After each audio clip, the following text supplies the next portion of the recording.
Hello and welcome to our YouTube channel. So in this video, we are going to understand the demonstration of speech to text and then text to SQL project using Python. So basically here we are using the AI tool to recognize the voice, and once the voice is recognized, that will be converted to text, and that text using natural language processing or the NLP algorithms will be converted to an SQL query, and that query will be directly executed on the database which is created in the SQL. So as far as the program is concerned, this is implemented in the Python as far as the backend is concerned, and the front end side, we're using the HTML and CSS coding to create that web application. So basically, what we are doing here, so we have created some database, and then what we will do, will through speech commands, now the speech will be converted to text, and then that text will be in a natural language. So basically it is natural language to SQL conversion kind of thing, but the speech is additional feature that we have added.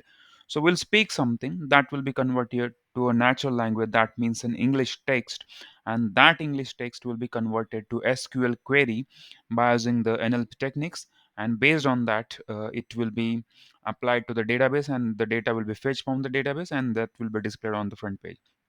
So we have created some database for the school, and now we can operate. Let's start. Students. Now you can see the list of students is displayed over here. Average age of students. So this is the English text, and that is the from this text this query is generated, and based on that we got the result. Lowest age of students.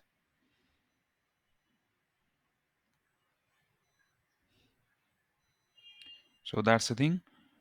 This is the lowest age of student, and the select mean from the student table. That's what the SQL query.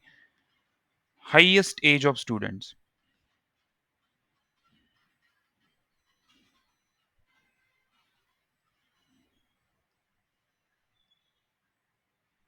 So that's the English or the natural language thing, and that is converted to the SQL query like this.